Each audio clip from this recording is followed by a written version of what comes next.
അല്ല നിങ്ങൾ എങ്ങനെയാ നിങ്ങളുടെ ഒരു ജീവിതം ഇപ്പോ? ഞാൻ മനുഷ്യനാണ്.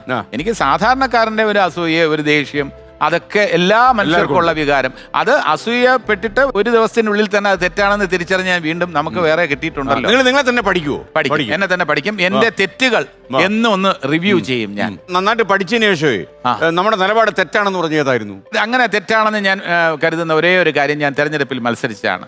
എന്റെ വീട്ടുകാർ പറഞ്ഞു മത്സരിക്കും. നിങ്ങൾ പൊട്ടിയല്ലോ പത്തനാപുരത്ത്. അതെ, പരാജയപ്പെട്ടു എന്ന വാക്കെങ്കിലും ഉപയോഗിക്കാമായിരുന്നു. പൊട്ടിന്ന് കോളേജിലൊക്കെ എനിക്കത് ഹൃദയഭേദമായി പോയി. അന്ന് പരാജയപ്പെട്ടു ഇല്ലേ അങ്ങനെ പറയുന്നതാണ് ഞാൻ വിചാരിച്ചത്. എനിക്ക് തോന്നിയില്ലേ എന്ന് ചോദിക്കുമ്പോൾ കുറച്ച് തകർന്നു പോയി. മാത്രമല്ല നിങ്ങൾ മാറിവാനീസ് കോളേജിലെ ചെയർമാനായല്ലോ, അപ്പൊ പലയിടത്തും വിജയിച്ചിട്ടുണ്ട്. പക്ഷേ അമ്മയുടെ ഇലക്ഷൻ വിജയിച്ചു. ആ കെ.ബി. ഗണേഷ് കുമാർ തോൽപ്പിച്ചു എന്ന് എനിക്ക് മനസ്സിലായി അല്ലേ? കെ.ബി. ഗണേഷ് കുമാറാണ്. കെ.ബി. ഗണേഷ് കുമാറാണ് അതിന് അർഹൻ. നാട്ടുകാരനാണല്ലോ.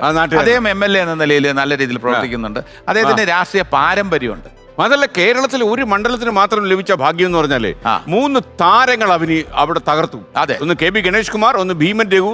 അവിടെയാണെങ്കിൽ പുള്ളി ഇപ്പൊ കുറച്ച് അറിയപ്പെടുന്ന ഒരു ഡാൻസർ ആയിട്ടൊക്കെ ആണല്ലോ അല്ലേ? രഘു കുറച്ച് എനിക്ക് ഒന്ന് അഭിനയത്തിൽ നിന്ന് ഡാൻസിലേക്ക് മാറിക്കൊണ്ട് ഡാൻസ് ഉണ്ട്.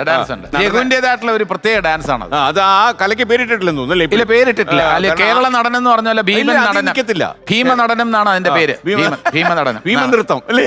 അതെ, അതെങ്ങനെയാണെന്നുള്ളത് ആർക്കും അനുകരിക്കാൻ പറ്റില്ല.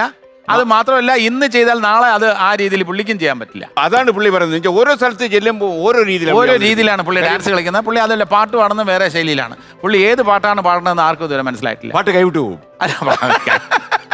കൈവിട്ടു പോകുന്നില്ല, ഏത് പാട്ടാണ് പാടണമെന്ന് നമുക്ക് മനസ്സിലാവില്ല. അപ്പൊ ഈ 3 താരങ്ങൾ ഏറ്റുമുട്ടി പത്തനാപുരത്തിന്റെ മണ്ണിൽ അല്ലേ?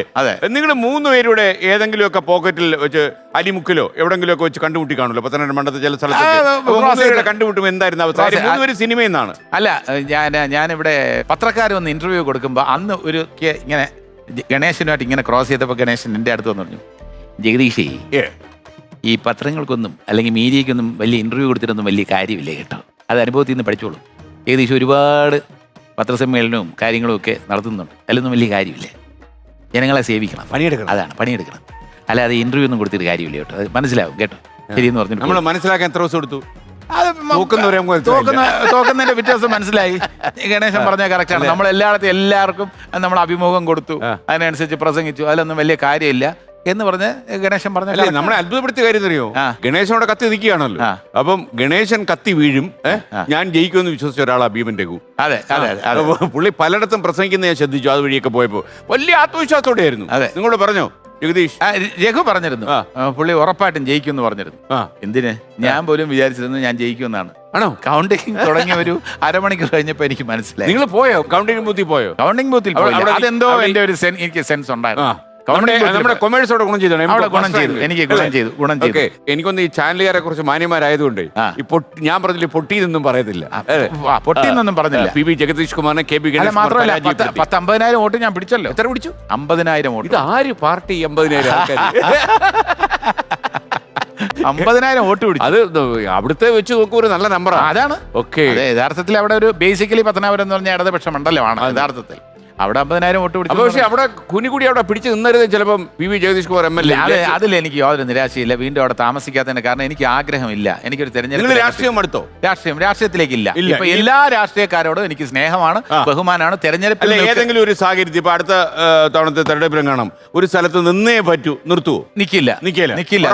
അതിനേക്കാളും എനിക്ക് ഇല്ല. 100%. ഇത് റെക്കോർഡിക്കലായിട്ട് വെച്ചോളൂ. ഞാൻ എന്തെങ്കിലും കാരണവശാൽ മത്സരിക്കുകയാണെങ്കിൽ ഇത് പ്ലേ ചെയ്തിട്ട് ജഗദീഷ്, വാക്കിന് വ്യവസ്ഥയില്ലാത്ത ജഗദീഷ് എന്ന് ബ്രേക്കിംഗ് ന്യൂസ് കൊടുക്കും. കുഴപ്പമില്ല, ഞാൻ മത്സരിക്കില്ല. അത് നിങ്ങൾ പറയണോ? നമുക്കത് എവിടെങ്കിലും ഒരു സാധ്യത കിട്ടിക്കഴിഞ്ഞാൽ കാത്തിരിക്കാണ്. ബ്രേക്കിംഗ് ന്യൂസ്, ഏറ്റവും പുതുതായി കിട്ടിയിരിക്കുന്ന വാർത്ത. ഇപ്പോൾ ഡൽഹിയിൽ നിന്ന് ഒരു വാർത്ത വരുന്നു, വാക്ക് ലംഘിച്ച് ജഗദീഷ് എന്ന് പറഞ്ഞ് അല്ല, അത് വേണ്ട, വാക്ക് ലംഘിക്കില്ല. ഞാൻ ഇനി ഒരു തെരഞ്ഞെടുപ്പ് രംഗത്തുണ്ടാവില്ല. ഏതെങ്കിലും ഒരു രാഷ്ട്രീയ പാർട്ടിക്ക് വേണ്ടി പ്രചരണ രംഗത്തുണ്ടാവില്ല. ഒന്നും ഉണ്ടാവില്ല. എനിക്ക് എല്ലാ രാഷ്ട്രീയ പാർട്ടിയിലും സുഹൃത്തുക്കളുണ്ട്. നിങ്ങളെ പോലെ തന്നെ സ്നേഹമാണ്. എല്ലാവരോടും സ്നേഹമാണ്. ഈ മനസ്സ് നിറച്ച് സ്നേഹമാണ്. സ്നേഹത്തിലാണ്. എങ്ങനെ സ്നേഹിക്കാൻ പറ്റുന്നു ഇങ്ങനെ? അല്ല, സ്നേഹം എന്നുള്ളത് നമുക്ക് എത്രത്തോളം സ്നേഹിക്കാൻ കഴിയും അത്രത്തോളം സ്നേഹിക്കുക. എല്ലാവരെയും ഒരേപോലെ സ്നേഹിക്കുക എന്നൊക്കെ പറഞ്ഞാൽ അത്ര ഈസി ആയിട്ടുള്ള കാര്യമല്ല. എന്നാലും ശ്രമിക്കാമല്ലോ.